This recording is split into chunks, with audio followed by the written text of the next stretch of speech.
प्यारे विद्यार्थियों, @Unique+2.0 में आप सभी का स्वागत है। जैसा कि इस समय आरआरबी के पेपर का सीजन चल रहा है, तो हम लोगों ने भी अपने चैनल पे तैयार किया है आरआरबी ग्रुप डी के लिए एक रामबाण क्लास तैयार हम लोगों ने करी है। इस क्लास में आपको सिस्टमेटिक ढंग से फिजिक्स के क्वेश्चन मिलेंगे, केमिस्ट्री के क्वेश्चन मिलेंगे, बायोलॉजी के क्वेश्चन मिलेंगे, पार्ट वाइज रहेगा। और हम उन क्वेश्चनों को डिस्कस करेंगे जो इससे पहले यानी इससे पिछले जितने भी आरआरबी के पेपर हुए हैं उनमें जो फिजिक्स का क्वेश्चन पूछा जा चुका है, केमिस्ट्री का पूछा जा चुका है, बायोलॉजी का पूछा जा चुका है, ऐसे ही कुछ क्वेश्चनों पर हम लोग डिस्कस करेंगे ताकि हमारी मेमोरी में वो क्वेश्चन आ जाए कि हाँ इस टाइप का क्वेश्चन पेपर में आ सकता है, हमें अपनी प्रिपरेशन इस लेवल को पर करके जानी है। ठीक है, आज जो हम शुरुआत करेंगे, आज हम लोग फिजिक्स का सेशन करेंगे, फिजिक्स के बाद में केमिस्ट्री का सेशन करेंगे। शुरुआत करते हैं।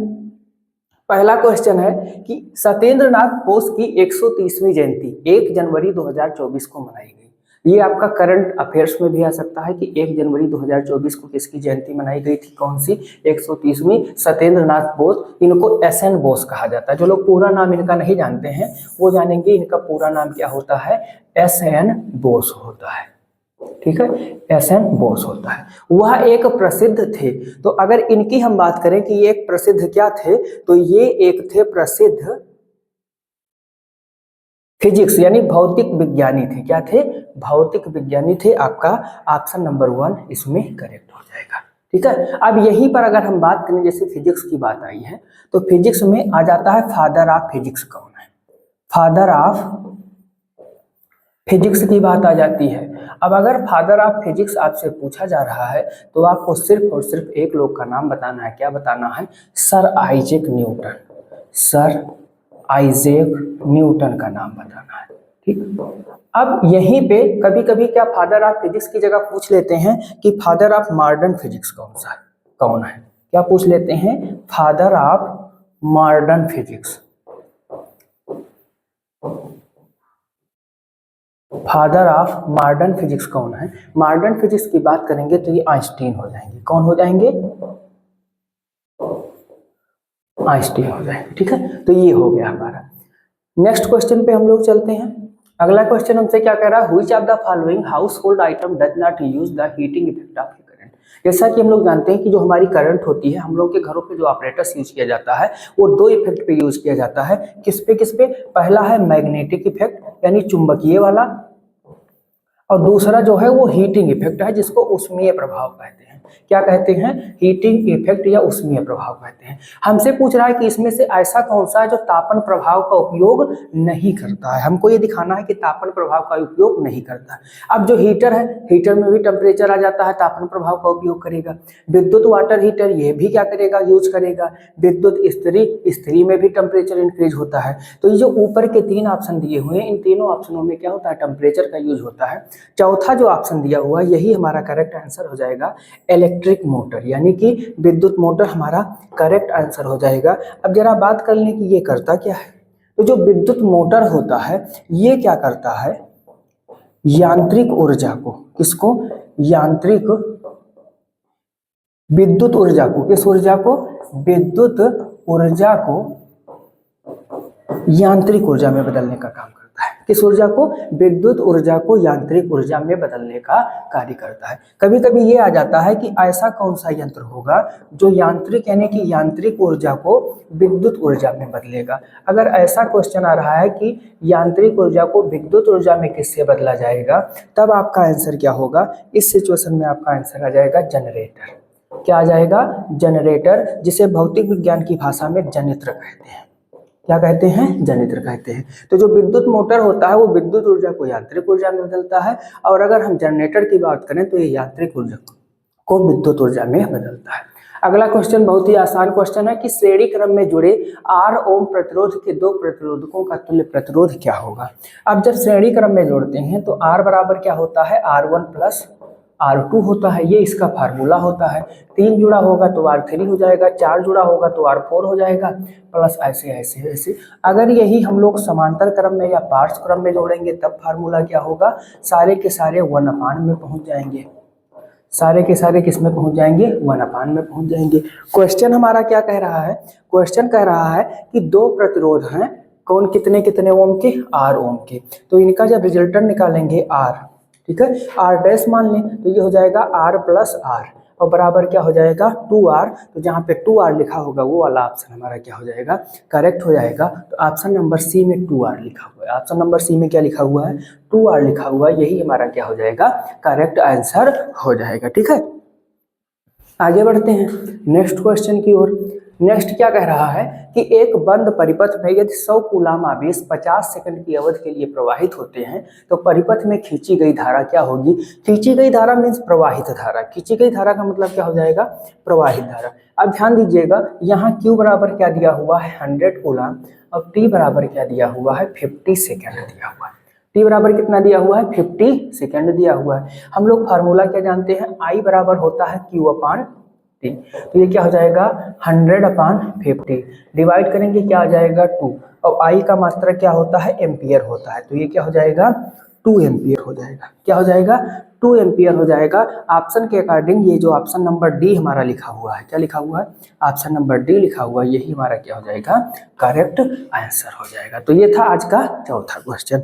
आगे बढ़ेंगे, आगे क्या लिखा हुआ है कि the equivalent resistance of the series combination of R ohm and 5 ohm is 7। ये कह रहे हैं कि श्रेणी क्रम संयोजन में दो प्रतिरोध जुड़े हुए हैं, एक क्या जुड़ा हुआ है, R जुड़ा हुआ है और एक जुड़ा हुआ है 5, ठीक है। और इन दोनों का जो रिजल्टेंट निकल के आ रहा है वो 7 निकल करके आ रहा है। तो R की वैल्यू क्या होगी, भाई श्रेणी क्रम है, सीधे सीधे जोड़ लिए जाएंगे और सीधे सीधे जोड़े जाएंगे तो यहाँ से R = 7 - 5 = कितना आ जाएगा 2 ओम आ जाएगा, यानी कि ऑप्शन नंबर डी हमारा क्या हो जाएगा, करेक्ट आंसर हो जाएगा। ध्यान रखिएगा, कभी कभी पेपर में ये पूछ लेते हैं कि हमारे पास R1 व R2 दो रेजिस्टेंस है, इनको किस प्रकार जोड़े कि हमें मैक्सिमम रेजिस्टेंस प्राप्त हो और किस प्रकार जोड़े परिपथ में कि मिनिमम रेजिस्टेंस प्राप्त हो। तो मैक्सिमम के लिए हम लोग किस में जोड़ेंगे, श्रेणी क्रम में जोड़ेंगे, ठीक है। और मिनिमम के लिए किस में जोड़ेंगे, तो मिनिमम के लिए पार्श्व क्रम या इसी को समांतर क्रम कहा जाता है, समांतर क्रम में हम लोग जोड़ेंगे, ठीक। नेक्स्ट आगे बढ़ते हैं अगले क्वेश्चन की ओर। क्या कह रहा है, कपड़े धोने का इस्त्री, विद्युत टोस्टर, विद्युत ओवन, विद्युत केतली और विद्युत हीटर जैसे विद्युत उपकरण विद्युत धारा के किस प्रभाव। अब देखो, कपड़े धोने का इस्त्री, ये धोने नहीं, यहाँ प्रेस होना चाहिए, यहाँ क्या होना चाहिए भाई, धोना शब्द नहीं होना चाहिए, यहाँ प्रेस करने का होना चाहिए, क्योंकि जो इस्त्री होती है इससे कपड़ा नहीं धोया जाता है, प्रेस किया जाता है। फिर है विद्युत टोस्टर, विद्युत ओवन, विद्युत केतली और विद्युत हीटर जैसे उपकरण विद्युत धारा के किस प्रभाव पर आधारित हैं। तो ये जितने के जितने उपकरण हैं इनमें टेम्परेचर की बात की जाती है, किसकी बात की जाती है, टेम्परेचर, बोले तो तापमान की बात की जाती है।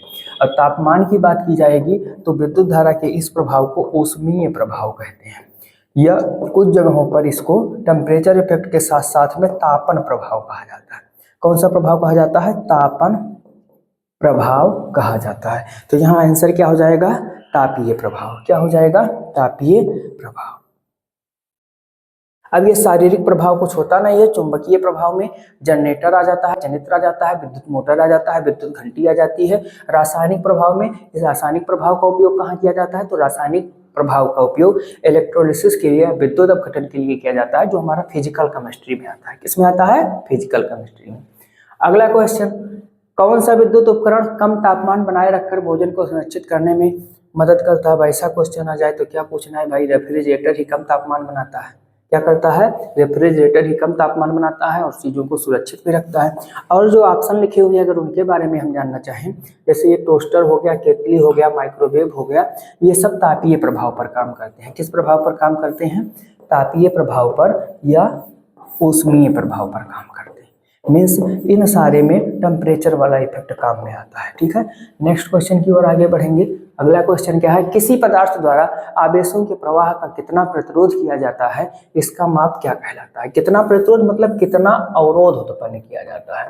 तो जो कितना अवरोध उत्पन्न किया जाता है, जैसे जो धारा प्रवाहित होती है, ठीक है, धारा कितनी प्रवाहित हो सकती है इसको चालकता कहते हैं। और धारा के मार्ग में कितना अवरोध उत्पन्न हो सकता है, पदार्थ के इस गुण को हम लोग क्या कहते हैं, प्रतिरोधकता कहते हैं। क्या कहते हैं, प्रतिरोधकता कहते हैं। चालकता और प्रतिरोधकता की अगर मैं बात करूं, ठीक है, चालकता और प्रतिरोधकता की बात की जाए तो ये दोनों एक दूसरे के क्या होते हैं, इनवर्सली प्रोपोर्शनल होते हैं। कैसे प्रोपोर्शनल होते हैं, इनवर्सली प्रोपोर्शनल होते हैं। ठीक है, ये हो गया। अगला इसमें जो टॉपिक वाइज लिखा हुआ है इसको क्लियर करेंगे, आई मीन ऑप्शन को। तो जो विभवांतर है ये क्या होता है भाई, कोई आवेश है और परिपथ के भीतर किन्हीं दो बिंदुओं के बीच लाने में जो कार्य किया जाएगा उस कार्य और आवेश के मान की निष्पत्ति को विभवांतर कहते हैं। धारा क्या होगी, आवेश प्रवाह की दर को धारा कहते हैं। उत्पन्न शक्ति क्या होगी, जब हम करंट फ्लो करेंगे तो वोल्टेज और करंट का जो मल्टीपल आएगा वो उस परिपथ की क्या हो जाएगी, शक्ति हो जाएगी।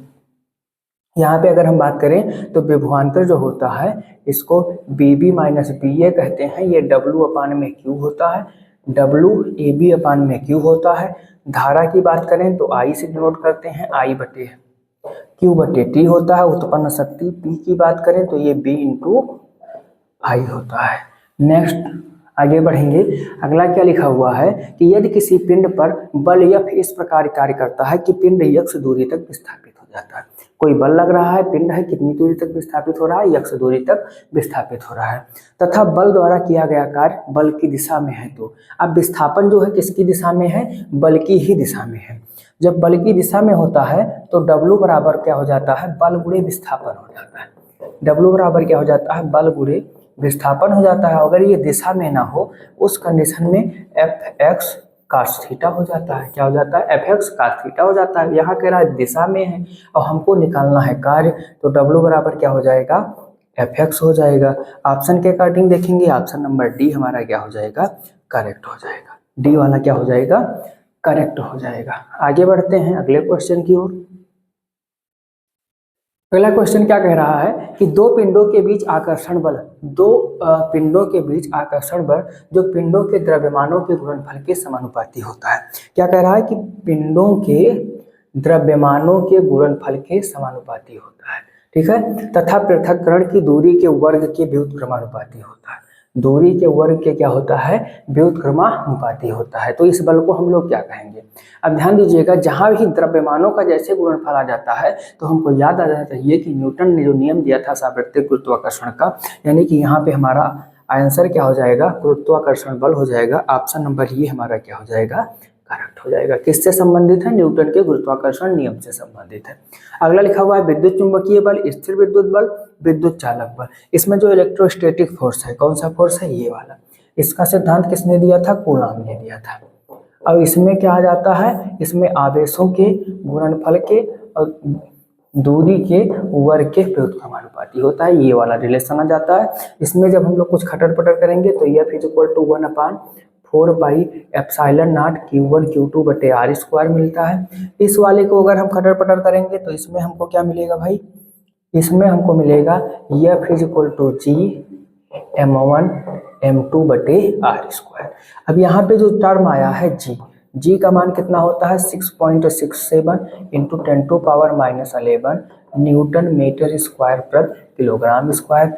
यहाँ पे भी टर्म आया है 1/4 पाई एप्सिलॉन नॉट, इसकी वैल्यू क्या होती है 9 इंटू 10⁹ न्यूटन मीटर स्क्वायर प्रति कूलॉम स्क्वायर होती है। एक क्वांटिटी यहाँ पे और लिखी हुई है एप्सिलॉन नॉट, इसकी वैल्यू क्या होती है 8.85 इंटू 10⁻12 कूलॉम स्क्वायर प्रति न्यूटन मीटर स्क्वायर होती है। ठीक है, तो एक क्वांटिटी भी याद रखेंगे, कभी कभी फिजिकल कांस्टेंट की वैल्यू भी पूछ ली जाती है। नेक्स्ट क्वेश्चन की ओर आगे बढ़ेंगे। क्वेश्चन नंबर 11 है, the work done by a 10 newton force acting on a body which results in the displacement of 2 metre in the direction of the force. हमसे वर्क डन पूछ रहा है, क्या पूछ रहा है, वर्क डन यानी W निकालना है। फोर्स कितना है, 10 है, और कह रहा है कि बल की दिशा में किया गया कार्य निकालना है, जबकि बल की दिशा में विस्थापन कितना दिया हुआ है, 2 मीटर का दिया हुआ है। तो 10 टू कितना हो जाएगा 20, और कार्य का मात्रा क्या होता है, जूल होता है। कार्य का मात्रा क्या होता है, जूल होता है। तो हमारा आंसर क्या हो जाएगा 20 जूल हो जाएगा। क्या हो जाएगा 20 जूल। कार्य के साथ साथ जो ऊर्जा हमारी होती है, क्या होती है, ऊर्जा होती है, इसका भी मात्रा क्या होता है, जूल होता है। कार्य के साथ साथ जो हमारी ऊर्जा होती है इसका भी मात्रा क्या होता है, जूल। अब कार्य चाहे जिस प्रकार का हो और ऊर्जा चाहे जिस प्रकार की हो, सबका मात्रा क्या होगा, जूल।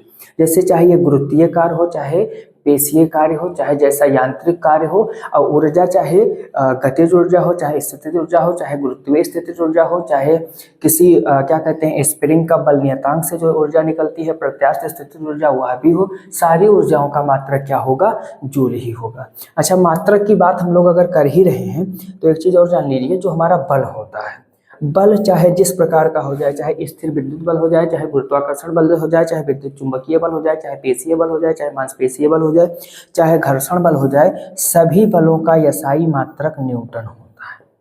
सभी बलों का SI मात्रक क्या होता है, न्यूटन होता है। ऑल ओवर यूनिवर्स की अगर मैं बात करूं तो एक क्वांटिटी ऐसी है जिसके पीछे बल भी लिखा होता है लेकिन उसका मात्रक न्यूटन नहीं होता है, वो क्या है, प्रतिबल। क्या है, प्रतिबल। प्रतिबल में पीछे बल तो लिखा हुआ है लेकिन इसका मात्रक न्यूटन नहीं होता है, इसका मात्रक क्या होता है, न्यूटन प्रति मीटर स्क्वायर। एक्चुअली में ये एरिया होता है। प्रतिबल को हम लोग कहते क्या हैं, फोर्स ऑन यूनिट एरिया, एकांक क्षेत्रफल पर लगने वाले बल को प्रतिबल कहा जाता है। यही हमारा प्रेशर है और प्रेशर की SI न्यूटन प्रति मीटर स्क्वायर होती है, जिसको पास्कल भी कहा जाता है। जिसको क्या कहा जाता है, पास्कल कहा जाता है। याद रखिएगा, अगर वायुमंडलीय दाब की बात की जाएगी, किसकी बात की जाएगी, वायुमंडलीय दाब की बात की जाएगी, तो वहां पे एक वर्ड एटीएम भी यूज किया जाता है। क्या यूज किया जाता है, एटीएम भी यूज किया जाता है। एटीएम का मतलब हम लोग पैसा निकालने वाली मशीन नहीं समझेंगे, ये एटमॉस्फेरिक प्रेशर होता है। नेक्स्ट क्वेश्चन की ओर आगे बढ़ेंगे। अगला क्वेश्चन क्या कह रहा है कि द्रव्यमान यम1 और यम2 की दो वस्तुओं के बीच गुरुत्वाकर्षण बल के सीधे अनुपातिक है। ये अभी हम लोगों ने देखा है, कौन सा क्वेश्चन, ये वाला क्वेश्चन। ये देखिए क्या कि द्रव्यमानों के गुणनफल के समानुपाती, अब आंसर हमारा क्या आया है, गुरुत्वाकर्षण बल। अब यही वाला हमसे यहाँ पर पूछ रहा है कि यम1 और यम2 की जो दो वस्तुएं हैं, गुरुत्वाकर्षण बल क्या होगा, इनके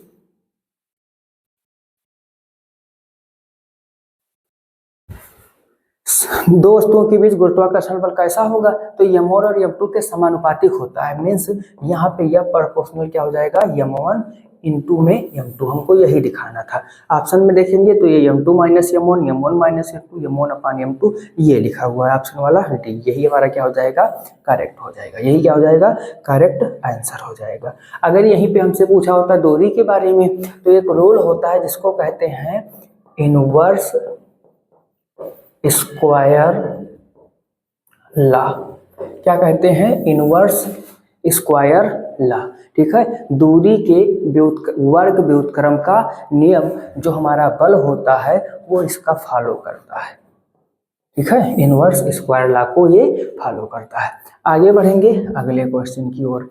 अगला क्वेश्चन क्या कह रहा है कि एक आदमी 1 किलोग्राम भार को जमीन से 2.5 मीटर की ऊंचाई तक उठाता है, तो यह मानते हुए कि गुरुत्वाकर्षण के कारण त्वरण 10 मीटर पर सेकंड स्क्वायर है, आदमी द्वारा किए गए कार्य की गणना कीजिए।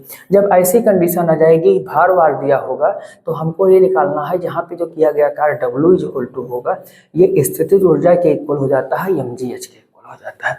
आमतौर पर लोग भूल जाते हैं कि सर किया गया कार्य है तो ये F इंटू डी होगा या FD cos थीटा होगा।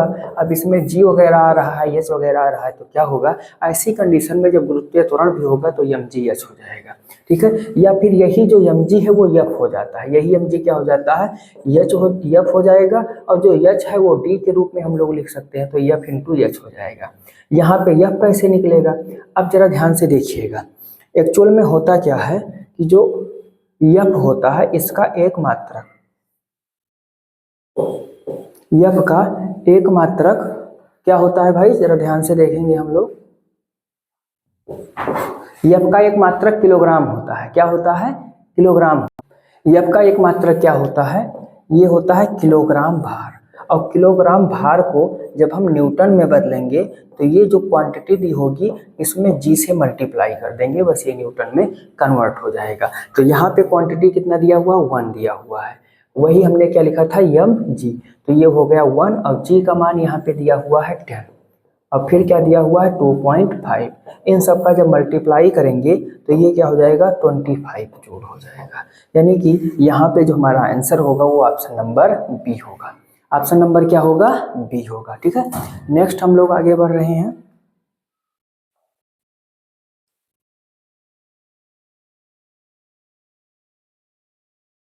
क्वेश्चन नंबर 14 है कि which of the following is unit of acceleration.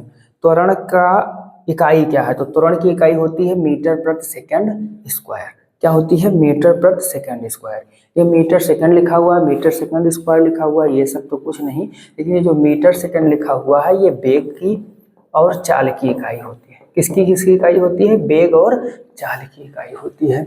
अब यहीं पे अगर एक हम बात कर लें कोणीय वेग, किसकी बात कर लें?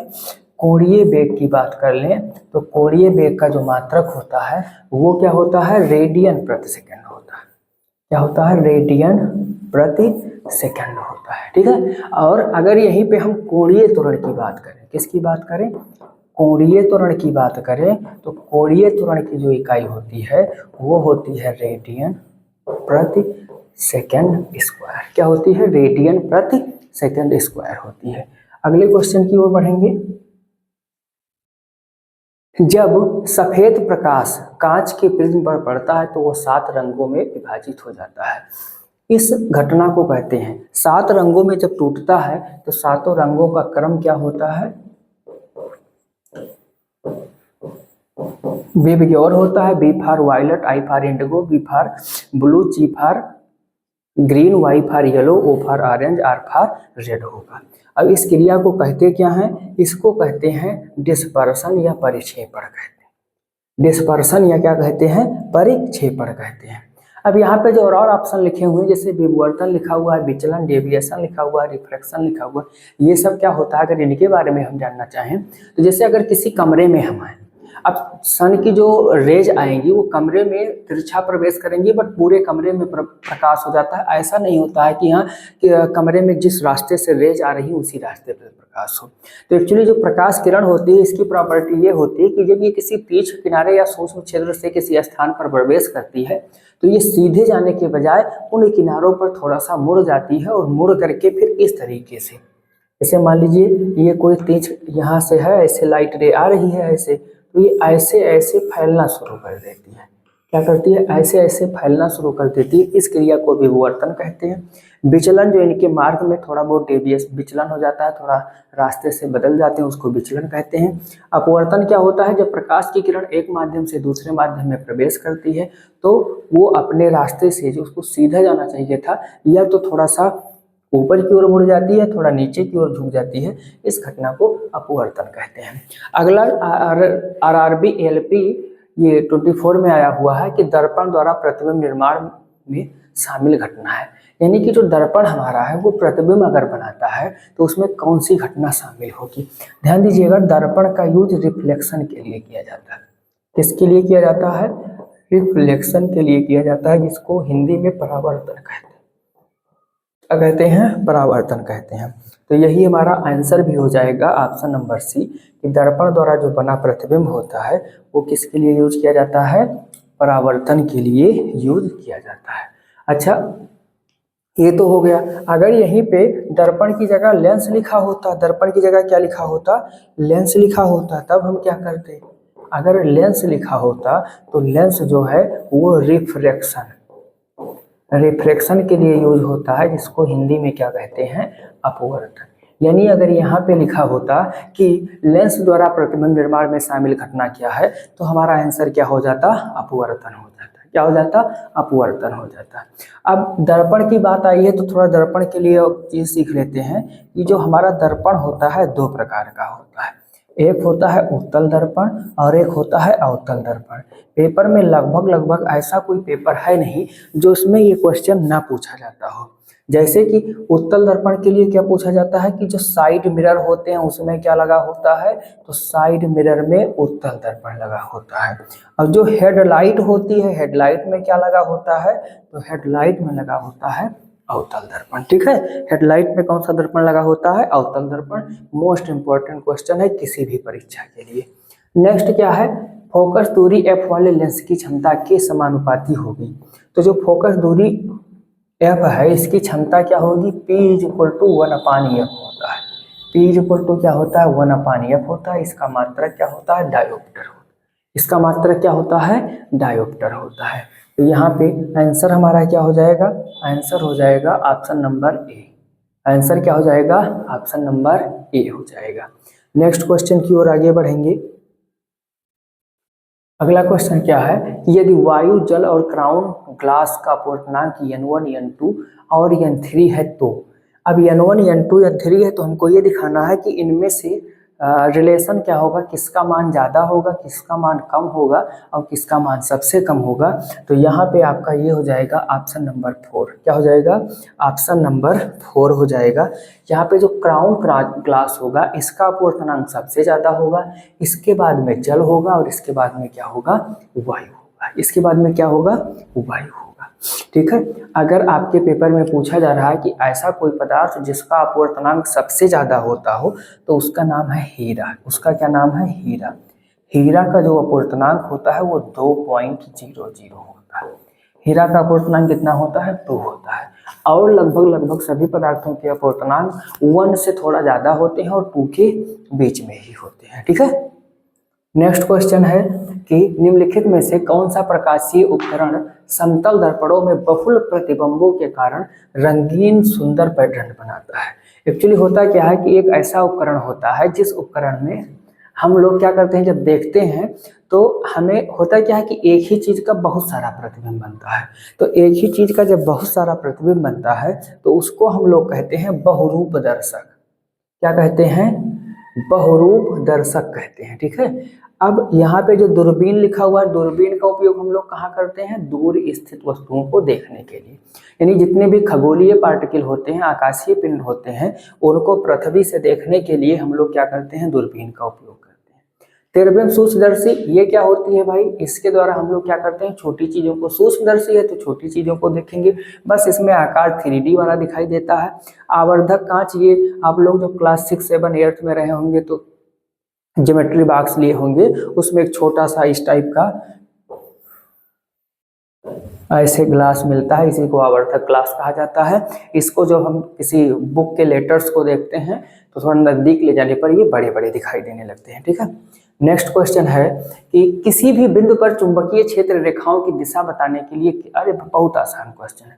चुंबकीय क्षेत्र की दिशा ज्ञात करने के लिए अगर आपसे उपकरण पूछा जा रहा है तो आपका आंसर हो जाना चाहिए चुंबकीय कंपास। इसी को चुंबकीय सुई भी कहते हैं। इसी को क्या कहते हैं? चुंबकीय सुई भी कहते हैं। दिशा ज्ञात करने के लिए सिर्फ और सिर्फ इसी का यूज किया जाता है। दिशा ज्ञात करने के लिए क्या किया जाता है? चुंबकीय सुई का ही उपयोग किया जाता है। चुंबकीय सुई का ही उपयोग किया जाता है। ठीक है। नेक्स्ट, जनरेटर जो है सोलेनाइड, इसी को प्रणालिका कहते हैं। जनरेटर, इसको जनरेटर कहते हैं। ये यांत्रिक ऊर्जा को विद्युत ऊर्जा में बदलता है। विद्युत मोटर ये विद्युत ऊर्जा को यांत्रिक ऊर्जा में बदलता है। आगे जो क्वेश्चन है उसको देखते हैं। जब हम बस में यात्रा कर रहे होते हैं तो बस के अचानक रुक जाने पर हम आगे बढ़ने लगते हैं, ऐसा क्या होता है? मीन्स ऐसे हम जा रहे हैं, एकाएक बस जब रुकती है तो हम लोग आगे की सीट में जाकर के टकरा जाते हैं। ऐसा क्यों होता है? इनर्शिया के कारण होता है। किसके कारण होता है? इनर्शिया के कारण होता है, जिसको हम लोग क्या कहते हैं? जड़त्व कहते हैं। हमारे शरीर का जड़त्व। जड़त्व होता क्या है? जड़त्व ऐसी प्रॉपर्टी होती है किसी भी पार्टिकल की कि जब कोई वस्तु गति कर रही हो तो वो गति की अवस्था में ही रहनी चाहती है, और जब वो विरामावस्था में हो तो विरामावस्था में ही रहनी चाहती है। ठीक है। तो जब हम गति में होते हैं, एकाएक रुक जाता है तो गति के कारण ही हम लोग आगे बढ़ जाते हैं। न्यूटन की गति का जो और यहाँ पे जो और ऑप्शन दिए हुए हैं, इसको एलिमिनेट करने की कोशिश करते हैं। गुरुत्वाकर्षण के कारण जो त्वरण होता है, स्मॉल g से डिनोट करते हैं, इसका मान होता है 9.8 मीटर प्रति सेकेंड स्क्वायर। जो गति का तीसरा नियम है इसको क्या कहते हैं? एक्शन रिएक्शन लॉ कहते हैं। क्रिया प्रतिक्रिया का नियम कहते हैं। गति का जो दूसरा नियम है, इसी से हमको बल की परिभाषा मिलती है, या फिर ma वाली। ठीक है। तो ये हो गया आपका ऑप्शन एलिमिनेशन। नेक्स्ट क्वेश्चन की ओर हम लोग चलेंगे। नेक्स्ट क्वेश्चन क्या कह रहा है? Which of the following condition is required to have the value of displacement of an object 0। इसका हिंदी वर्जन देखेंगे। कह रहा है कि किसी वस्तु के विस्थापन का मान शून्य होने की निम्नलिखित में से कौन स्थिति है? तो ध्यान दीजिएगा, विस्थापन शून्य तभी हो सकता है जब उसकी प्रारंभिक स्थिति और अंतिम स्थिति क्या हो? एक समान हो। अगर दोनों स्थितियों में थोड़ा बहुत अंतर है तो हमें कुछ ना कुछ विस्थापन मिलेगा जरूर, और अगर प्रारंभिक और अंतिम स्थिति समान है तो विस्थापन हमको क्या मिलेगा? शून्य मिलेगा। तो इस वाले क्वेश्चन में हमारा ऑप्शन क्या हो जाएगा? ए वाला हो जाएगा। क्या? कि वस्तु की प्रारंभिक और अंतिम स्थिति एक समान हो। ठीक है। और ये जो तीनों हैं वो क्या हो जाएंगे? रॉन्ग हो जाएंगे। नेक्स्ट क्वेश्चन की ओर हम चलेंगे। कह रहा 10 किलोग्राम द्रव्यमान को 2.5 मीटर पर सेकंड की गति से त्वरित करने के लिए आवश्यक बल की आवश्यकता। ये यम दिया हुआ है और ये क्या दिया हुआ, ए दिया हुआ है। यम बराबर कितना दिया हुआ है, 10 kg दिया हुआ है। ए बराबर क्या दिया हुआ है, 2.5 मीटर प्रति सेकेंड स्क्वायर।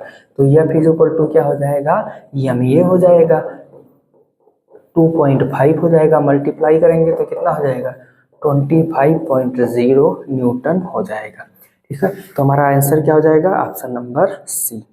क्या हो जाएगा, ऑप्शन नंबर सी हो जाएगा। ठीक है, नेक्स्ट क्वेश्चन की ओर हम लोग आगे बढ़ते हैं। ये गति का दूसरा नियम है क्या, F is equal to M A. इसी पर हम लोगों ने इसको सॉल्व किया है। अगला क्वेश्चन क्या है, which of the following physical quantities represent the rate of change of velocity. अब rate of change of velocity यानी कि ये बी अपॉन टी है। अब रेट ऑफ चेंज करेंगे D B upon D T, तो ये क्या हो जाता है, ए हो जाता है, जिसको हम लोग क्या कहते हैं, एसिलेशन कहते हैं या त्वरण कहते हैं। इसी को हम लोग क्या कहते हैं, एसिलेशन कहते हैं या फिर त्वरण कहते हैं। ये हमारा आंसर हो जाएगा। स्पीड, वेग, स्पीड क्या होती है भैया, ये होता है दूरी बटे समय। ये क्या होता है, दूरी बटे समय होता है, डिस्टेंस अपॉन टाइम होता है। ये क्या होता है, इसकी अगर हम बात करें तो ये होता है विस्थापन बटे समय। क्या होता है, विस्थापन बटे समय होता है। और दूरी क्या होती है, टोटल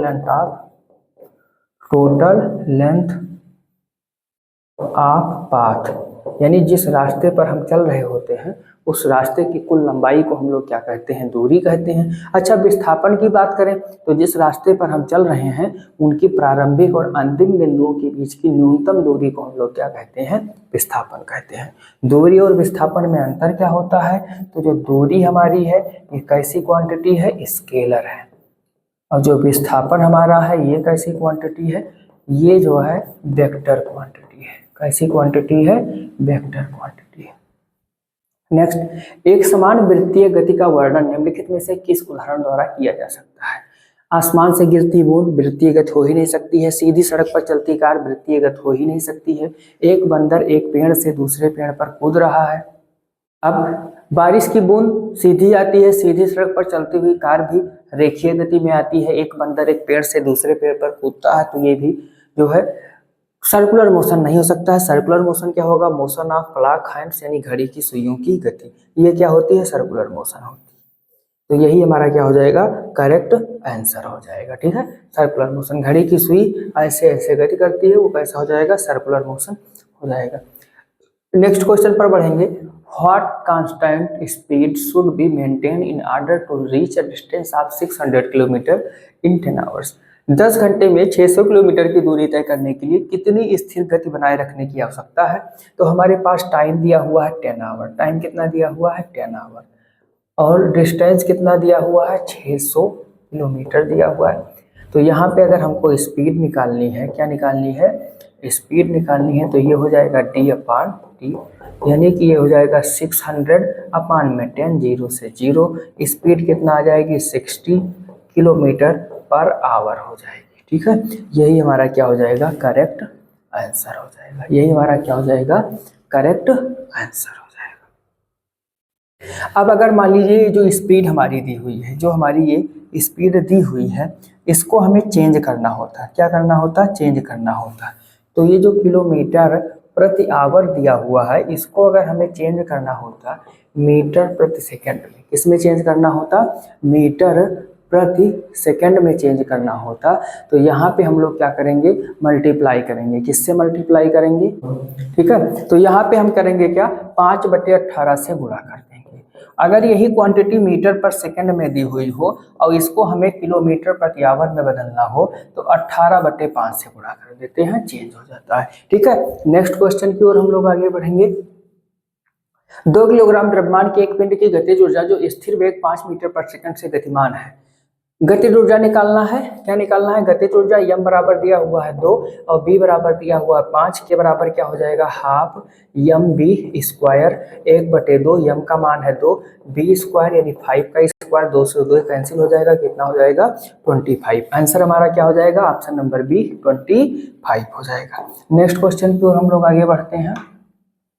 क्या कह रहा है कि किसी गतिशील वस्तु की गतिज ऊर्जा निम्नलिखित में से किस राशि पर निर्भर करती है तो भैया द्रव्यमान पर भी निर्भर करेगी और पिंड के वेग पर भी निर्भर करेगी, लेकिन दाब पर निर्भर नहीं करती है। तुम्हारा आंसर क्या हो जाएगा?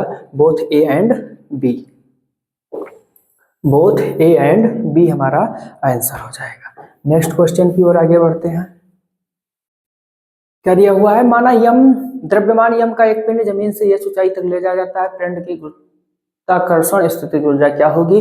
गुरुत्वाकर्षण के कारण जी है तो ये हो जाएगा mgh। ये क्या हो जाएगा?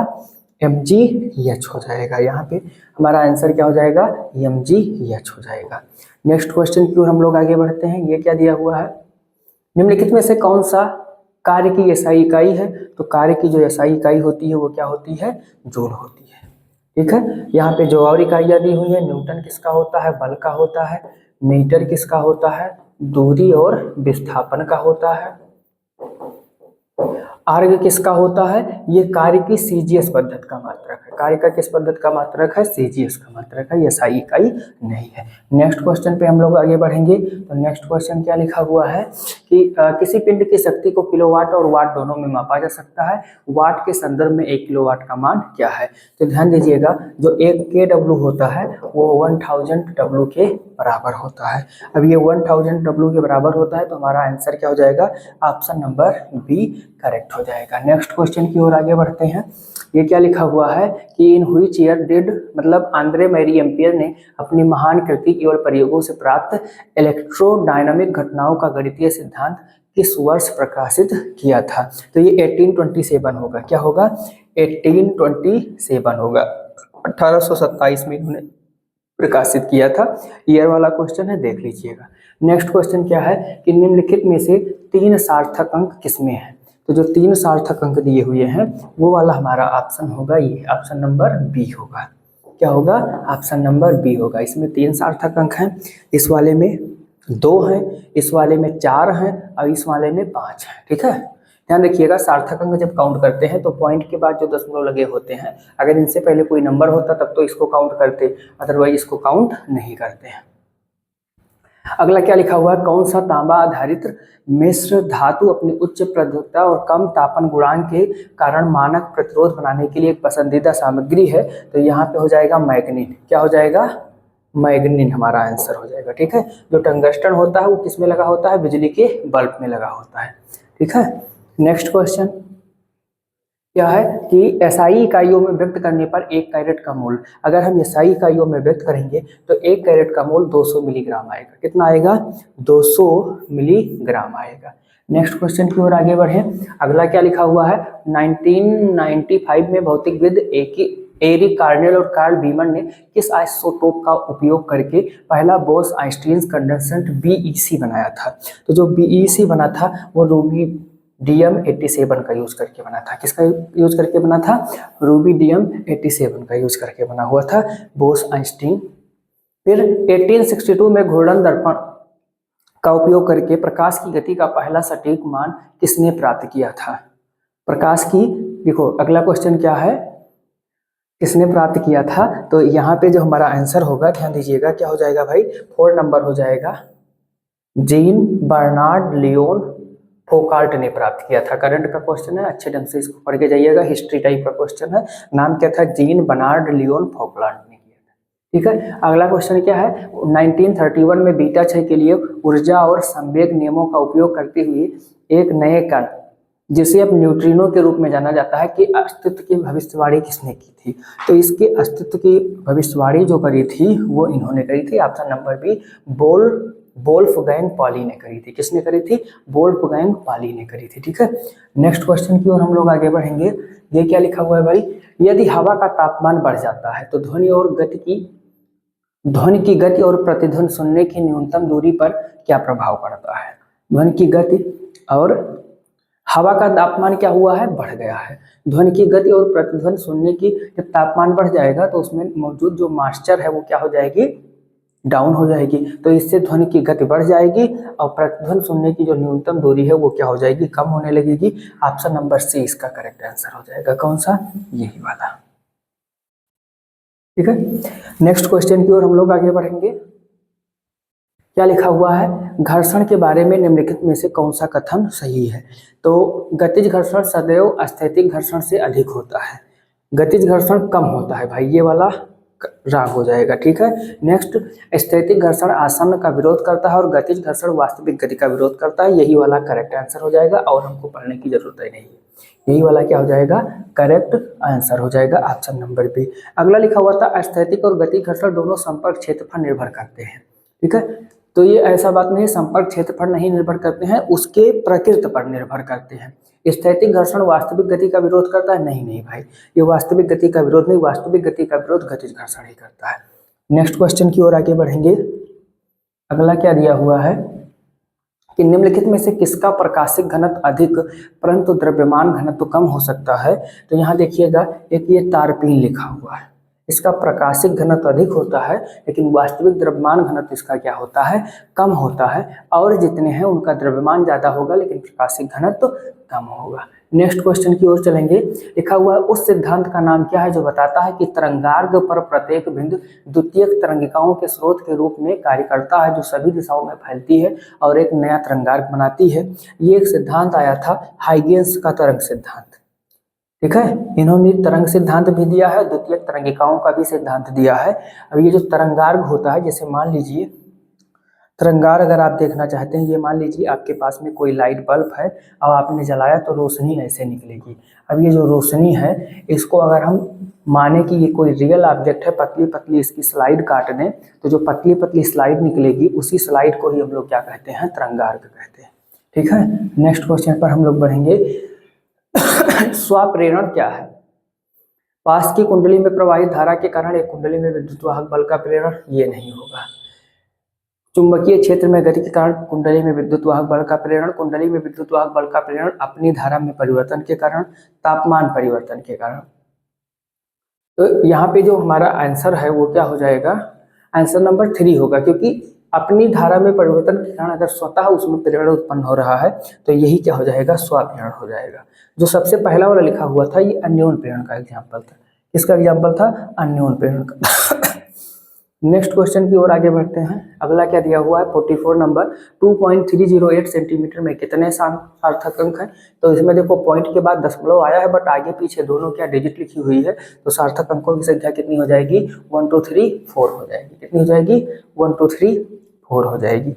नेक्स्ट क्वेश्चन पर पढ़ेंगे। आवेग को के रूप में परिभाषित किया जाता है। तो जो आवेग होता है, आवेग को आई से लिखते हैं और आई बराबर होता है एफ इनटू डेल्टा टी। बल गुणे समय, तो बल गुणे समय इसमें भी नहीं है, इसमें भी नहीं, इसमें भी नहीं है किसमें, लास्ट वाले में, product of force and time.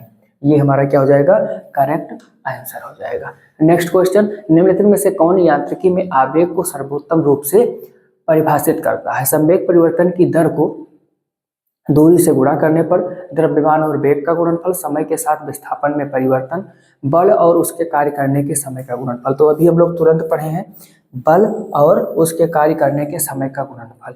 ये इसका यूज कहाँ पे होता है, जैसे क्रिकेट मैच वैच खेला जाता है, गेंद आती है कैच करने के लिए, तो हम लोग गेंद को पकड़ने के साथ साथ अपने हाथ को पीछे भी खींचते हैं ताकि आवेग समय अंतराल बढ़ जाए और आवेग का मान ज्यादा हो जाए तो प्रतिक्रिया बल ज्यादा न लगने पाए और कैच छूटने न पाए।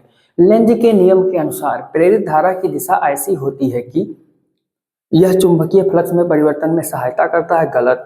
यह चुंबकीय फ्लक्स में परिवर्तन का विरोध करता है, यही सही हो जाएगा, क्योंकि धारा की दिशा ऐसी होती है कि यह उसी कारण का विरोध करता है जिससे यह उत्पन्न होता है, और प्रेरित धारा चुंबकीय फ्लक्स में परिवर्तन के कारण उत्पन्न होती है। तो यही हमारा क्या हो जाएगा, करेक्ट आंसर हो जाएगा। यही क्या हो जाएगा, करेक्ट आंसर हो जाएगा। ठीक है, नेक्स्ट क्वेश्चन की ओर बढ़ेंगे। यांत्रिक ऊर्जा का आयामी सूत्र क्या है जो किसी वस्तु की स्थिति और गति के कारण उसकी कुल ऊर्जा को संदर्भित करता है। ठीक है, हमें डायमेंशन निकालना है। क्या निकालना है, डायमेंशन निकालना। हमें क्या करना है, अब यहाँ सारी चीजों को भूल करके सिर्फ हम लोग यही देखेंगे ऊर्जा, सारी चीजें भूल करके हम लोग देखेंगे क्या, ऊर्जा। हमको मिल गया है एक चीज इसमें, ऊर्जा। अब ऊर्जा की हमको बीमा निकालनी है। ऊर्जा मतलब इसका मात्रक क्या होता है, जूल, और जूल कैसे मिलता है, न्यूटन इंटू डिस्टेंस की गुणा करने पर मिलता है।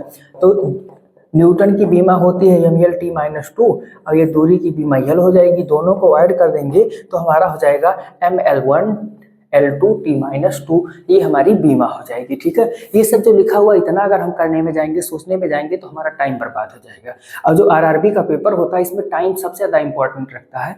क्यों? क्योंकि आपको मिनिमम समय में मैक्सिमम क्वेश्चन करने होते है। ठीक है, नेक्स्ट क्वेश्चन लिखा हुआ है इंफ्रासाउंड माइक्रोफोन निम्न आवृत्तियों पर विमान के बेक ओटर्स, स्पष्ट वायु अशांति, बवंडर और भूकंपीय घटनाओं को दूर से पता लगाने में सक्षम बनाता है। अब यहाँ पे पूछ रहा है इंफ्रासाउंड, क्या लिखा हुआ है?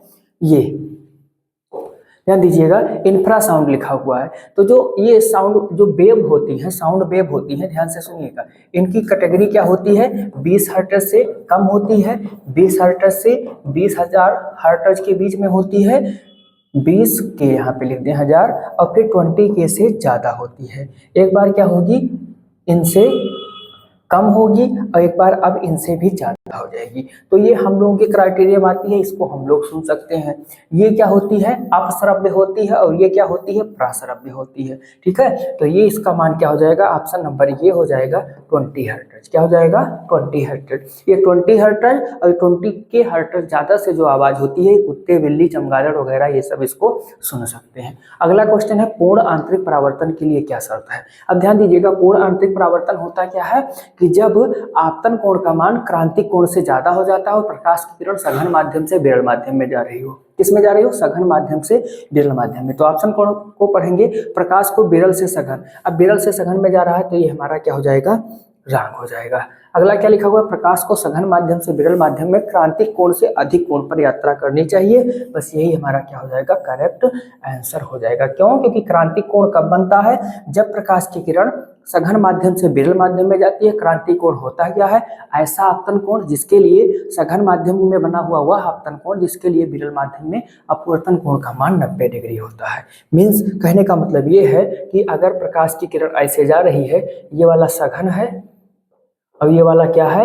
विरल है, तो यहाँ पे I का मान C के बराबर होगा जब R का मान 90 के बराबर हो जाए। नेक्स्ट क्वेश्चन की ओर आगे बढ़ते हैं। अगला क्वेश्चन क्या लिखा हुआ है भाई कि चुंबकीय क्षेत्र रेखाओं की निकटता चुंबकीय क्षेत्र के बारे में क्या संकेत देती है? चुंबकीय क्षेत्र रेखाओं की निकटता का मतलब क्या? कि वो रेखाएं पास पास हों। वो रेखाएं कैसे हों? पास पास हों। अब जब पास पास हो जाएंगी तो विद्युत क्षेत्र की दिशा, विद्युत आवेश की उपस्थिति ये तो बता नहीं पाएंगी। चुंबकीय क्षेत्र की दिशा रेखाओं पर खींची गई स्पर्श रेखा बताती है। यहाँ पे हमारा आंसर क्या हो जाएगा? Relative strength of the magnetic field, चुंबकीय क्षेत्र की सापेक्षिक प्रबलता के बारे में ये हमको बताएंगी।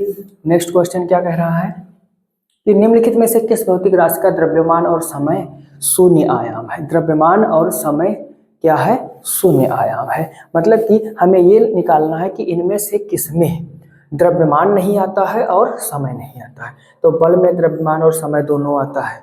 इसका आयाम होता है mL/T-2, कार्य का होता है mL/T-2, संवेग का होता है mL/T-1 होता है, लेकिन आयतन का होता है L/3। अब ना इसमें यम है और ना टी है, तो ये क्या हो जाएगा? इसको अगर हम अच्छे ढंग से लिखेंगे तो m0 L3 और t क्या हो जाएगा? 0 हो जाएगा। यानी कि हमारा यही वाला क्या हो जाएगा? करेक्ट आंसर हो जाएगा option number C. Next question की ओर हम लोग आगे बढ़ रहे हैं। एम्पियर परिमाण को प्राथमिक आवेश के संख्यात्मक मान को बराबर निर्धारित करके निर्धारित किया जाता है। तो यहाँ पे जो होगा, ये जो वह हम लोग पढ़ते हैं, क्या पढ़ते हैं? 1.6 × 10⁻⁻19 कूलम। ठीक है, उसी का पूरी की पूरी वैल्यू दी हुई है कि इसका मान हम लोग पॉइंट के कितने स्थान तक निकाल सकते हैं। यही हमारा क्या हो जाएगा? करेक्ट आंसर हो जाएगा। नेक्स्ट क्वेश्चन की ओर आगे बढ़ रहे हैं। ऑप्टिकल फाइबर में कोर से बना होता है। ऑप्टिकल फाइबर में कोर से बना होता है। अब जो ऑप्टिकल फाइबर में कोर होता है उसमें जो पदार्थ लगा होता है उसका अपवर्तनांक कैसा होता है? हाई होता है। यानी कि material with higher refractive index, उच्च अपवर्तनांक वाला पदार्थ इसमें लगा होता है। अगले क्वेश्चन की ओर आगे बढ़ेंगे, देखेंगे तो इसका जो आंसर हो जाएगा वायु में ध्वनि तरंग। वायु में क्या हो जाएगा? ध्वनि तरंग हमारा करेक्ट आंसर हो जाएगा। ठीक है, नेक्स्ट क्वेश्चन की ओर आगे बढ़ेंगे। अगला क्वेश्चन क्या लिखा हुआ है, which are the following statement about action and reaction force is correct. इसका हिंदी वर्जन देखते हैं क्या लिखा हुआ है। क्रिया और प्रतिक्रिया बलों के बारे में निम्नलिखित में से कौन सा कथन सही है। क्रिया का परिमाण सदैव प्रतिक्रिया से अधिक होता है, गलत हो जाएगा। किसी पिंड के विभिन्न भागों के बीच आंतरिक क्रिया और प्रतिक्रिया बल एक दूसरे को रद्द नहीं करते हैं। क्रिया और प्रतिक्रिया बल समान विपरीत होते हैं और विभिन्न पिंडों पर कार्य करते हैं। क्रिया और प्रतिक्रिया बल एक ही पिंड पर कार्य करते हैं और एक दूसरे को रद्द करते हैं। तो क्या हो जाएगा इसमें, ऑप्शन नंबर 3 हो जाएगा।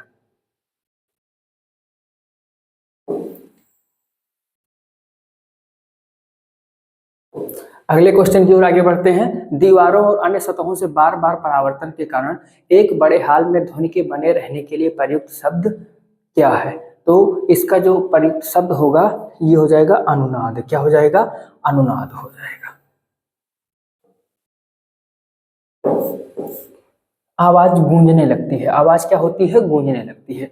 यदि कोई वस्तु ध्वनि की गति से 4 गुना अधिक तेज से गति चलती है तो उस स्थिति को क्या कहते हैं। तो उस स्थिति को क्या कहते हैं, ध्वनि की गति से 4 गुना चलती है तो उसको सुपरसोनिक कहते हैं। उसको क्या कहते हैं, सुपरसोनिक कहते हैं।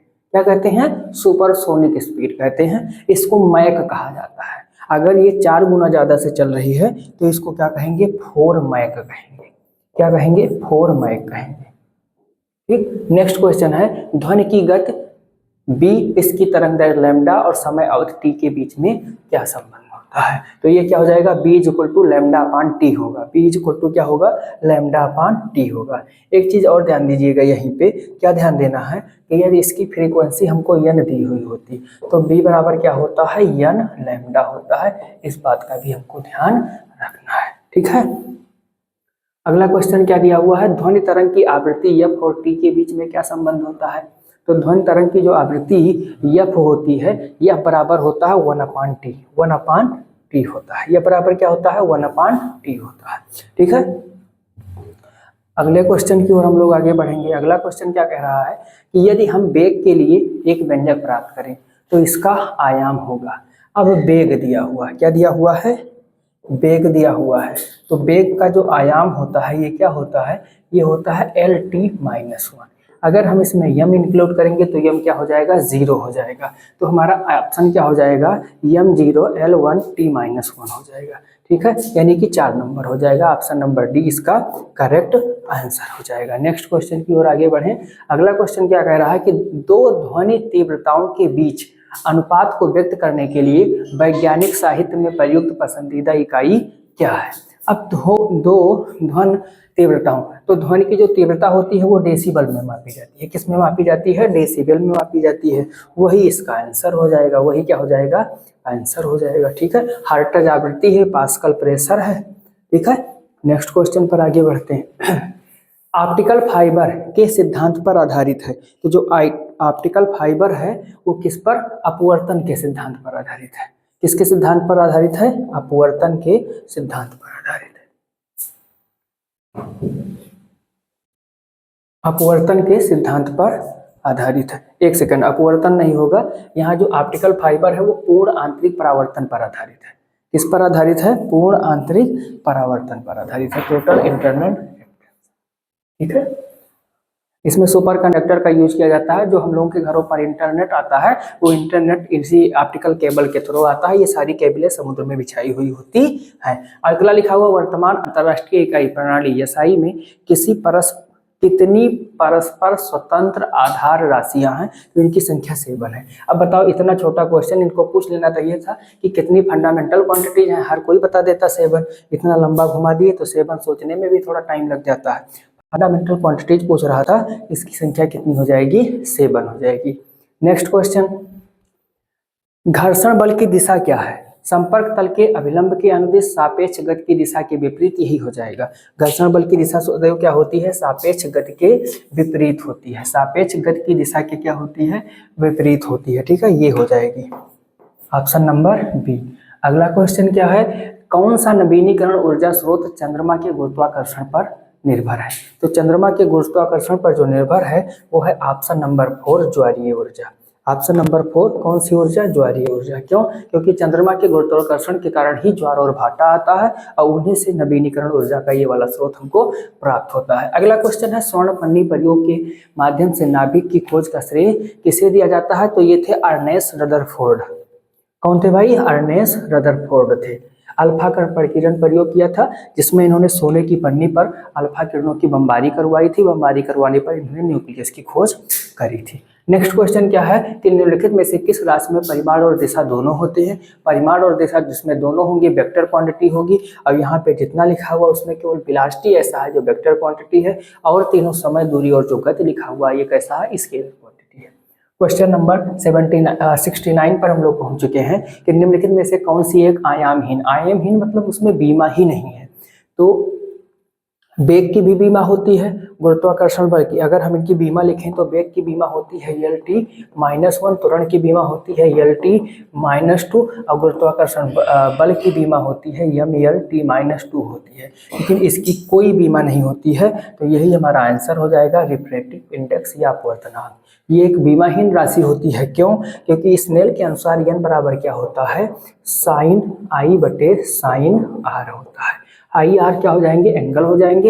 एंगल कट जाएंगे तो हमको बीमाहीन राशि मिल जाएगी और वास्तव में एंगल होता क्या है? ये एक बीमाहीन राशि ही होता है। आकाश गंगाओं के बीच की विशाल दूरी को कैसे मापा जाता है? तो आकाश गंगाओं के बीच की विशाल दूरी को प्रकाश वर्ष में मापा जाता है।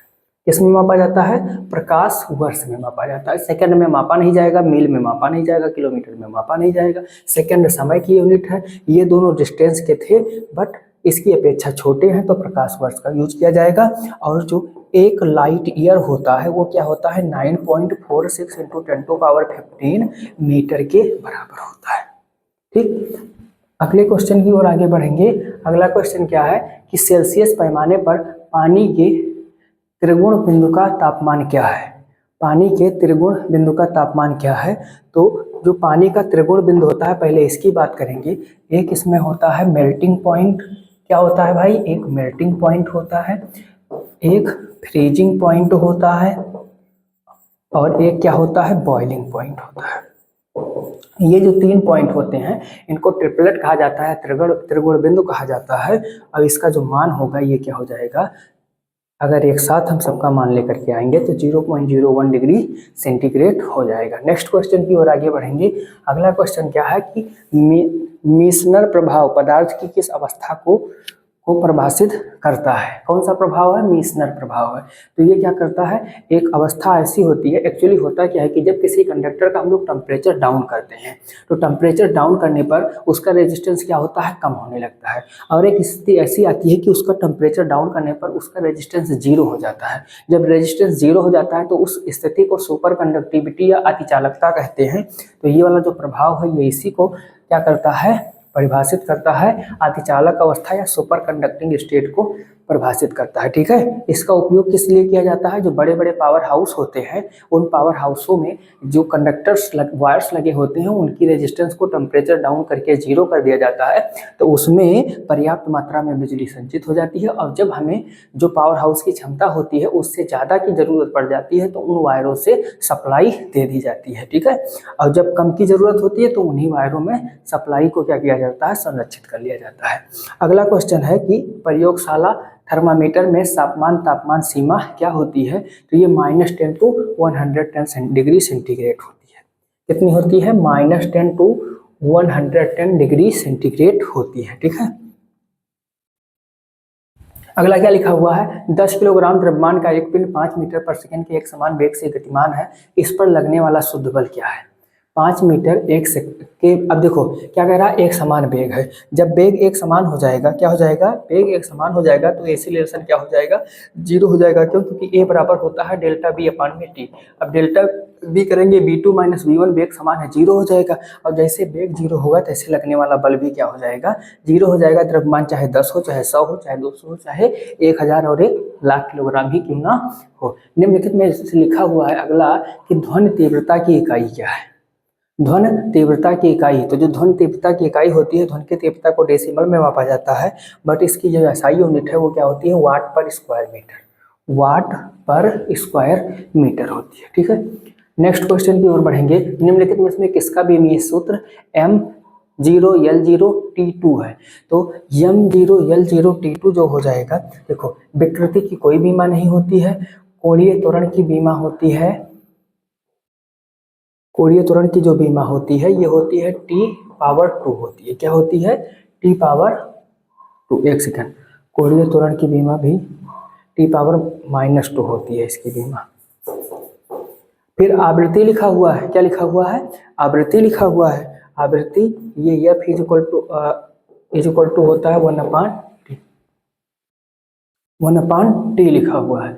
अब फिर क्या लिखा हुआ है? एंगुलर वेलोसिटी, कोणीय वेग। तो ये जो है क्वेश्चन या तो गलत है, यहाँ पे जो लिखा हुआ है यहाँ पे -2 होना चाहिए था, T-2 होना चाहिए था। और जब ये T-2 होगा तब हमारा क्या सही हो जाएगा? एंगुलर एसिलेशन या कोणीय त्वरण हो जाएगा। ठीक है, क्यों? क्योंकि जो कोणीय त्वरण होता है इसको अल्फा से नोट करते हैं। किससे नोट करते हैं? अल्फा से नोट करते हैं। और ये होता है dω/dt, यानी कि इसका जो मात्रक होता है वो रेडियन प्रति सेकंड स्क्वायर होता है। रेडियन का कोई बीमा नहीं होता है, सेकंड स्क्वायर की बीमा टी हो जाएगी। तो इसका जो डायमेंशन वो मिलेगा वो हमको T-2 मिलेगा। इसमें यम और यल लगाएंगे तो यम 0 हो जाएगा, यल 0 हो जाएगा और टी क्या हो जाएगी? -2 हो जाएगी। इस वाले में T-1 आएगा, इस वाले में क्या आएगा? T-1 आएगा। आवृत्ति में भी क्या आएगा? T-1 आएगा, लेकिन स्ट्रेन की कोई बीमा ही नहीं होती है। ठीक है, तो थोड़ा सा क्वेश्चन में ही डिस्टर्बेंस था। नेक्स्ट क्वेश्चन क्या लिखा हुआ है? किसी तार में तरंगों की उत्पत्ति के लिए कौन सी गति जिम्मेदार है? किसी तार में तरंगों की गति के लिए कौन सा जिम्मेदार है? अब तरंग की गति के लिए जो जिम्मेदार होगा वो क्या हो जाएगा? गैर त्वरित स्थानांतरण गति हो जाएगा। क्या हो जाएगा? आवर्ती दोलन गति हो जाएगा। पीरियाडिक ऑसिलेशन मोशन हो जाएगा, क्योंकि जो तरंग गति होती है कुछ ऐसे होती है। कैसे होती है? ये वाली जो गति होती है इसी को क्या कहते हैं? तरंग गति होती है। इसको श्रिंग कहते हैं, इसको गर्त कहते हैं। इसके बीच की जो दूरी होती है वही इसकी क्या हो जाती है? लैम्डा हो जाती है। यहाँ पे जो हाइट निकल के आएगी इस हाइट को क्या कहते हैं? एम्पलीट्यूड कहते हैं या आयाम कहते हैं। अगला लिखा हुआ है दाब का बीमीय सूत्र। तो P बराबर होता है F/A। अब F की बीमा हो जाएगी ML T-2 और A की बीमा हो जाएगी L2। लेकर के जाएंगे तो ये क्या हो जाएगा? M1 हो जाएगा, L-1 हो जाएगा और T क्या हो जाएगा? -2 हो जाएगा। देखेंगे क्या लिखा हुआ है? ये वाला D वाला हमारा सही हो जाएगा। ठीक है, नेक्स्ट क्वेश्चन की ओर आगे बढ़ रहे हैं। आधार और व्युत्पन्न दोनों इकाइयों के पूर्ण सेट को क्या कहा जाता है? आधार और व्युत्पन्न यानी कि जो हमारी इकाइयाँ होती हैं दो प्रकार की होती हैं। एक फंडामेंटल यूनिट होती है और एक ऐसी यूनिट होती है डेरिवेटिव यूनिट होती है। अब इन्हीं को क्या कहते हैं? सिस्टम ऑफ यूनिट, इकाइयों की प्रणाली कहते हैं। क्या कहते हैं? इकाइयों की प्रणाली कहते हैं। अब नेक्स्ट क्वेश्चन की ओर आगे बढ़ेंगे। अगला क्वेश्चन क्या लिखा हुआ? प्रतिरोध को परिवर्तित करने के लिए सर्किट में सामान्यतः किस घटक का उपयोग किया जाता है? प्रतिरोध को परिवर्तित करने के लिए सर्किट में हम लोग रियोस्टेट का उपयोग करते हैं। ये क्या करता है? प्रतिरोध को परिवर्तित कर देता है। क्या करता है? प्रतिरोध को परिवर्तित कर देता। अगला क्वेश्चन देखते हैं कि निम्नलिखित में से कौन सा एक पूर्ण चक्र के दौरान साइनसोइडल तरंग सिग्नल के आकार का सबसे अच्छा उदाहरण उत्पन्न करता है? तो ये जो आकार होगा यस आकार बनेगा। कैसा आकार बनेगा? यस आकार बनेगा। कैसे भाई? अभी हमने आपको बताया था जब तरंग ऐसे गति करती है तो ये देखो, ये अब एक पूर्ण चक्र हुआ। इस पोर्शन को अगर हम उठा लें तो ये ऐसे बना हुआ है, इसको ऐसा कर दें तो कैसा आकार निकलेगा? यस आकार ही निकलेगा। अगले क्वेश्चन की ओर बढ़ते हैं। तरंग का शिखर वह बिंदु है जहां पर विक्षोभ क्या होता है? अधिकतम होता है। विक्षोभ क्या होता है? ये अधिकतम हो जाएगा, मैक्सिमम पॉइंट हो जाएगा। ठीक है, नेक्स्ट क्वेश्चन की ओर आगे बढ़ रहे हैं। अगला क्वेश्चन क्या कह रहा है कि किसी खींची हुई दूरी को खींचने या छोड़ने पर मुख्यतः किस प्रकार की तरंग उत्पन्न होती है? तो यहाँ पे जो तरंग उत्पन्न होगी ये ट्रांसवर्स वेव या अनुप्रस्थ तरंग उत्पन्न होगी। कैसी तरंग उत्पन्न होगी? ट्रांसवर्स या अनुप्रस्थ तरंग उत्पन्न हो जाएगी। नेक्स्ट क्वेश्चन है 0.01 सेकंड की अवधि वाली ध्वनि तरंग की आवृत्ति 100 हर्ट्ज आएगा। इसका कैसे आएगा? जैसे इसमें दिया क्या हुआ है, यह हमको निकालना है और 1/T फार्मूला होता है। 1 क्या दिया हुआ? 0.01। इसको हटाएंगे ऊपर 100 आ जाएगा। F = क्या हो जाएगा? 100 हर्ट्ज हो जाएगा। तो यहाँ आंसर हमारा क्या होगा? 100 हर्ट्ज हो जाएगा। ठीक है, अगला क्वेश्चन क्या दिया हुआ है कि परावर्तन के दूसरे नियम के अनुसार आपतित किरण आपतन बिंदु पर दर्पण के अभिलंब तथा परावर्तित किरण तीनों एक ही तल में होते हैं। क्या होते हैं? सब के सब एक ही तल में स्थित होते हैं। ये दूसरा नियम है ये। और इसका एक नियम और क्या है? आपतन कोण सदैव परावर्तन कोण के बराबर होता है। एक नियम क्या है? I बराबर R होता है। ठीक है, नेक्स्ट क्वेश्चन पर चलेंगे। अगला क्वेश्चन क्या कह रहा है? वोल्ट मीटर को परिपथ में समांतर क्रम में क्यों जोड़ा जाता है? समांतर क्रम में इसलिए जोड़ा जाता है क्योंकि हमें दो बिंदुओं के बीच का क्या निकालना होता है? पोटेंशियल निकालना होता है। ठीक है, और दूसरी सबसे बड़ी बात, समांतर क्रम में ही सभी बिंदुओं का विभवांतर समान होता है, इसलिए वोल्ट मीटर को समांतर क्रम में जोड़ते हैं। नेक्स्ट क्वेश्चन क्या है? आधार राशियों की इकाइयों को क्या कहा जाता है? तो आधार राशियों को अंग्रेजी में बेस क्वांटिटी या फंडामेंटल क्वांटिटी कहते हैं। अब इनकी इकाइयों को क्या कहते हैं? फंडामेंटल और बेस यूनिट या मूलभूत या आधार इकाइयां कहते हैं। जैसे कि अगर हम बात करें तो जो आधार इकाइयां होती हैं, जिसमें पहला क्या है? मास है, जिसको हम लोग द्रव्यमान कहते हैं, जिसकी इकाई क्या होगी? केजी होगी। अगला क्या है? लेंथ है, लेंथ की इकाई मीटर होती है। अगला है टाइम, टाइम की इकाई क्या होती है? सेकेंड होती है। फोर्थ नंबर पे टेम्परेचर आता है, टेम्परेचर की इकाई क्या होती है? केल्विन होती है। टेम्परेचर के बाद में भी इलेक्ट्रिक करंट आता है, करंट की इकाई क्या होती है? एम्पियर होती है। इसके बाद में आता है लुमिनस ऑफ इंटेंसिटी आती है, जिसकी इकाई कैंडेला होती है। और लास्ट में आता है क्वांटिटी ऑफ मैटर। क्या आता है? अमाउंट ऑफ मैटर आता है। क्या आता है भाई? अमाउंट ऑफ मैटर आता है, जिसको हिंदी में पदार्थ की मात्रा कहा जाता है, और इसकी इकाई मोल होती है। तो ये जो है फंडामेंटल इकाई हो जाएगी, और आगे वाला क्या हो जाएगा? फंडामेंटल क्वांटिटी हो जाएगा। नेक्स्ट क्या लिखा हुआ है? हवा में ध्वनि तरंग किस प्रकार की होती है? तो जो हवा में ध्वनि तरंग होती है वो अनुदैर्घ्य होती है। कैसी होती है? अनुदैर्घ्य। ध्वनि की तरंग अनुदैर्घ्य होती है, और जो प्रकाश की तरंग होती है वो अनुप्रस्थ होती है। इस बात का आप लोग ध्यान रखेंगे। अगला है ध्वनि तरंग उत्पन्न करने के लिए क्या आवश्यक है? तो ध्वनि तरंग उत्पन्न करने के लिए केवल कंपन और प्रत्यास्थ माध्यम की आवश्यकता होगी। यही दो चीजें हमको मिल जाएं तो हम ध्वनि तरंग को उत्पन्न कर सकते हैं। ठीक है, ये हमारा करेक्ट आंसर हो जाएगा।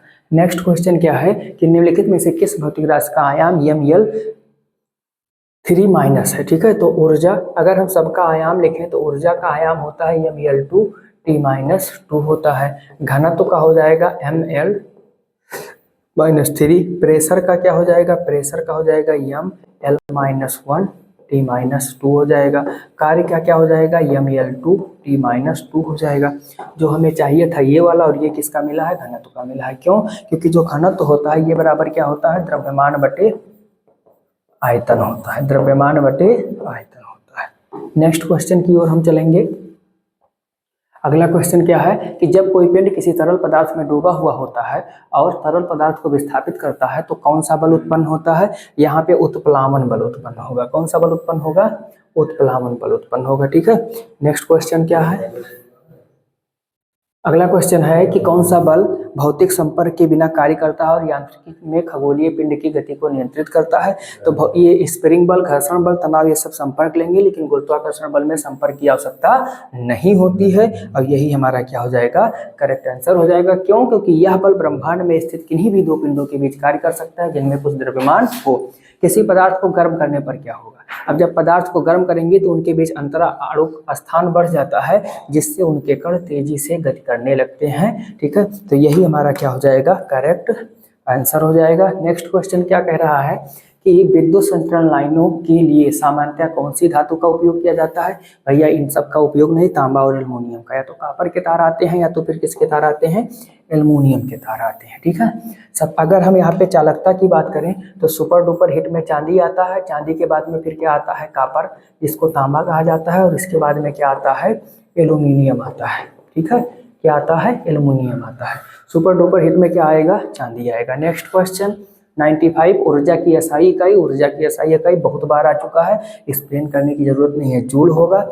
और क्या लिखा हुआ? केल्विन ये तापमान की एसआई इकाई है, वाट ये शक्ति की एसआई इकाई है, और न्यूटन ये किसी भी प्रकार के बल की एसआई इकाई है। अगला क्वेश्चन, क्वेश्चन नंबर 96, निम्नलिखित में से कौन सी सामग्री विद्युत बलों में अब विद्युत बलों का फिलामेंट बनाना है भाई? टंगस्टन का यूज करो। किसका यूज करो? टंगस्टन का यूज करो। ठीक है, किसका यूज किया जाएगा? टंगस्टन का यूज किया जाएगा। क्यों? क्योंकि इसका जो गलनांक होता है ये 3600 डिग्री सेंटीग्रेड के नियर अबाउट में होता है।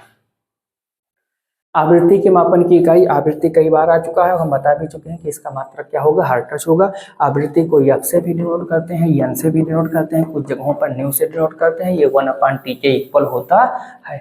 नेक्स्ट क्वेश्चन, निम्नलिखित में से कौन सा आयाम लंबाई की इकाई है? तो आयाम जो होता है वो लंबाई होता है, और लंबाई की इकाई हमेशा क्या होती है? मीटर होती है। क्या होती है? मीटर होती है। नेक्स्ट क्वेश्चन 99 नंबर, दो बल्बों के फिलामेंटों के प्रतिरोध R1 और R2 हैं। यदि इन दोनों को समांतर क्रम में जोड़ा जाए तो शक्ति हानि का अनुपात क्या होगा? समांतर क्रम में अगर जोड़ देते हैं तो शक्ति हानि का अनुपात क्या हो जाएगा? R2/R1 होगा। क्या होगा भाई? R2/R1 होगा। ठीक है। नेक्स्ट क्वेश्चन क्या है?